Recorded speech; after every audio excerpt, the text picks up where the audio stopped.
ሰላም ጤና ይስጥልን የእግር ኳስ ቤተሰቦች። ዛሬ የምንመለከተው በምዕራብ ለንደን በታሪካዊ ስታንፎርድ ብሪጅ ስቴዲየም የተደረገውን እጅግ አስገራሚ ጨዋታ ነው። ማንቸስተር ዩናይትድ እና ቼልሲ። የሁለቱ ክለቦች ፉክክር ሁልጊዜም ትኩስ ነው። ነገር ግን የትላንት ምሽቱ ጨዋታ ከወትሮ የተለየ ነበር። ለ5 ተከታታይ ዓመታት ማንቸስተር ዩናይትድ በቼልሲ ሜዳ ድል ተርቦ ቆይቷል። የ5 ዓመት የፈጀ ሽንፈትና ያቻ ውጤት ሰንሰለት ግን ትላንት ምሽት ተበጥሷል። ማንቸስተር ዩናይትድ 1-0 በሆነ ውጤት ቼልሲን ሲያሸንፍ የድሉ መሐንዲስ ደግሞ እንደተለመደው ፖርቹጋላዊው ማስትሮ ብሩኖ ፈርናንዴዝ ነበር። በዛሬው ቪዲዮአችን ይህ ጨዋታ ለዩናይትድ የሻምፒዮንስ ሊግ ጉዞ ምን ትርጉም እንዳለው፣ ብሩኖ ፈርናንዴዝ የትኛውን የታላላቅ ተጫዋቾች ሪከርድ ሊሰብር እንደተቃረበና ሌሎች ወሳኝ ነጥቦችን በዝርዝር እንመለከታለን። እስከ መጨረሻው አብራችሁን ቆዩ።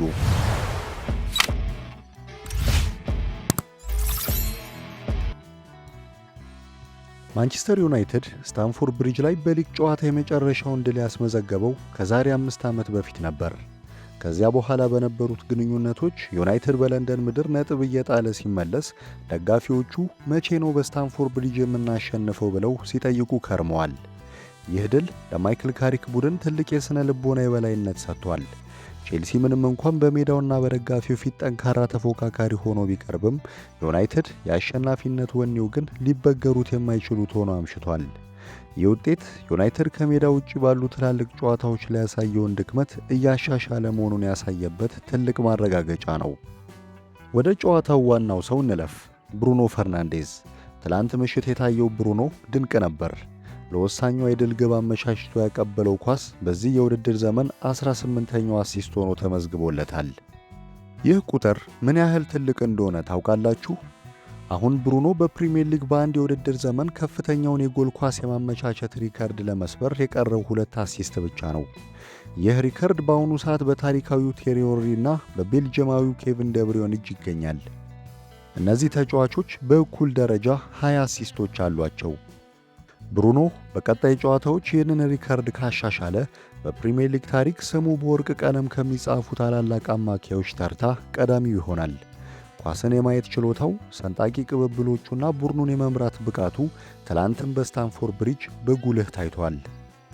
ብሩኖ ኳሱን አመቻቸ፣ ማቲያስ ኩኛ ደግሞ ሥራውን አጠናቀቀ።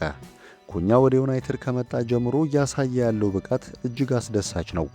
በትናንትናው ጨዋታ ያገኘውን አጋጣሚ በአግባቡ ተጠቅሞ ከመረብ ጋር ሲያገናኘው በስቴዲየም የነበሩት የዩናይትድ ደጋፊዎች በደስታ ታውከዋል። ይህች ግብ 3 ነጥብ ብቻ ሳይሆን ለዩናይትድ ትልቅ በራስ መተማመን የሰጠች ነበረች። የመጀመሪያው አጋማሽ ብዙ ሙከራዎች ያልታዩበትና ሁለቱም ቡድኖች ተጠንቅቀው ሲጫወቱ የነበረ ቢሆንም በሁለተኛው አጋማሽ ግን ዩናይትድ የብሩኖን ብልሃትና የኩኛን አጨራረስ ተጠቅሞ ጨዋታውን መቆጣጠር ችሏል። ታዲያ ይህ ድል በደረጃ ሰንጠረዡ ላይ ምን ለወጠ? ዩናይትድ አሁን ከቼልሲ በ10 ነጥብ ርቆ በ3ኛ ደረጃ ላይ ይገኛል። በቀጣዩ የውድድር ዘመን 5 ክለቦች ወደ ሻምፒዮንስ ሊግ እንደሚያልፉ ሲታሰብ ዩናይትድ አሁን ያለበት ደረጃ እጅጉን አስተማማኝ ይመስላል። ይህ የ10 ነጥብ ልዩነት ለቼልሲ በቀላሉ የሚታለፍ አይደለም። ለቼልሲ የሻምፒዮንስ ሊግ ተሳትፎ ህልም እየራቀ የመጣ ይመስላል። ዩናይትድ ግን በተቃራኒው ወደ አውሮፓ ታላላቅ መድረክ ለመመለስ የቀረው ጥቂት እርምጃዎች ብቻ ናቸው። ቼልሲዎች በሜዳቸው ነጥብ መጣላቸው ለደጋፊዎቻቸው ትልቅ መርዶ ሆኖባቸዋል። ጨዋታው በመጀመሪያው አጋማሽ ብዙ ሙከራዎች ያልታዩበትና ሁለቱም ቡድኖች ተጠንቅቀው የሚጫወቱበት ቢመስልም ልክ የመጀመሪያው አጋማሽ ሊጠናቀቅ ሰከንዶች ሲቀሩ ግን አንድ አስደናቂ ትዕይንት ተመለከትን። የቡድኑ መሪ ብሩኖ ፈርናንዴዝ የቀድሞ የቡድን አጋሩን አሌሃንድሮ ጋርናቾን በጉልበት በመገፍተር በቀኝ መስመር በኩል በፈጣን ሁኔታ ሰንጥቆ ገባ። ከዛም ኳሷን አመቻችቶ ለብልሁ ማቲያስ ኩኛ ቀበለው። ኩኛም ምንም አላመነታም። በልዩ በራስ መተማመን ኳሷን በአንድ ንክኪ መጥቶ ሮበርት ሳንቼዝን አሸነፈው። የሚገርመው ነገር ይህች ግብ ማንቸስተር ዩናይትድ በመጀመሪያው አጋማሽ ወደ ግብ የሞከረው ብቸኛው ኢላማውን የጠበቀ ኳስ ነበረች። ለማቲያስ ኩኛ ይህች ግብ ሌላ ትልቅ ትርጉም አላት። አሁን በፕሪሚየር ሊጉ ታሪክ ከማንኛውም ቡድን በላይ በቼልሲ ላይ ብዙ ግብ ያስቆጠረ የቼልሲ ነጥብ ገዳይ ሆኗል። ያስቆጠረውም ግብ 5 ደርሷል። ከእረፍት በኋላ ግን የጨዋታው መልክ ሙሉ በሙሉ ተቀየረ። ቼልሲዎች ዩናይትድን በገዛ ሜዳው ላይ አፍነው ያዙት። በተለይ ፔድሮ ኔቶ በመስመር በኩል እየሰነጠቀ የሚያወጣቸው አደገኛ ኳሶች ለዩናይትድ ተከላካዮች ረፍት ነስተው ነበር። ሊያም ዴላፕ በግንባር ገጭቶ የጎል አግዳሚ የመለሰበት።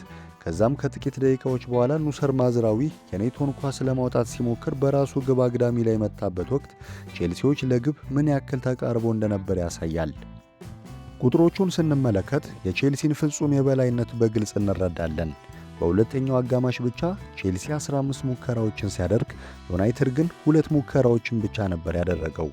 በአጠቃላይ ቼልሲ 21 ጊዜ ወደ ግብ ቢሞክርም ጥራት ያላቸውንና ግልጽ የሆኑ የግብ ዕድሎችን የመፍጠር ችግር ግን በግልጽ ታይቶባቸዋል። ያደረጓቸው 21 ሙከራዎች ያስመዘገቡት የግብ ዕድል መጠን 1.5 ኤክስጂ ብቻ መሆኑ ቼልሲዎች ጥራት ያላቸውን ዕድሎች ከመፍጠር ይልቅ በብዛት ላይ ብቻ ትኩረት ማድረጋቸውን ያሳያል። በአንጻሩ ማንቸስተር ዩናይትድ ይህንን ሁሉ ጥቃት ተቋቁሞ የወጣበት መንገድ የሚደነቅ ነው። በጉዳት ምክንያት የተሰባጠረ የመከላከያ ክፍል ይዘው ቢገቡም በተለይ ኑሰር ማዝራዊን ባልተለመደ የመሃል ተከላካይነት ቦታ ላይ በማሰለፍና የ19 ዓመቱን ወጣት አይደን ሄቨንን በመጠቀም ያሳዩት ጽናት አስደናቂ ነበር። ወጣቱ አይደን ሄቨን በእንዲህ ያለ ትልቅ ጨዋታ ላይ ያሳየው መረጋጋትና ብስለት ለማይክል ካሪክ ቡድን ትልቅ ትርፍ ሆኖ አልፏል። ይህ ጨዋታ ከተጠናቀቀ በኋላ የወጡ መረጃዎች እንደሚያሳዩት ማንቸስተር ዩናይትድ በለንደን ምድር ያስመዘገበው ድል ተራ ድል አይደለም። እስቲ የታሪክ ማህደሩን ገለጥ አድርገን እነዚህን 5 ወሳኝ እውነታዎች እንመልከት። በመጀመሪያ ደረጃ ማንቸስተር ዩናይትድ በዚህ የውድድር ዘመን በሊጉ በደርሶ መልስ ቼልሲን ማሸነፍ ችሏል። ይህ ደርሶ መልስ ድል በፕሪሚየር ሊጉ ታሪክ ለዩናይትድ ሁለተኛው ብቻ ነው። ከዚህ ቀደም ይህንን ማድረግ የቻሉት በ2019-20 የውድድር ዘመን ብቻ ነበር። ይህም ዩናይትድ ዘንድሮ በቼልሲ ላይ ያለውን ፍጹም የበላይነት ያሳያል። ሁለተኛውና እጅጉን አነጋጋሪ ነጥብ የአሰልጣኝ ማይክል ካሪክ ስኬት ነው። ካሪክ የዩናይትድን መንፈስ ሙሉ በሙሉ የቀየረው ይመስላል። ቡድኑን በበላይነት በያዘባቸው 12 የፕሪሚየር ሊግ ጨዋታዎች ብቻ 8 ድሎችን አስመዝግቧል።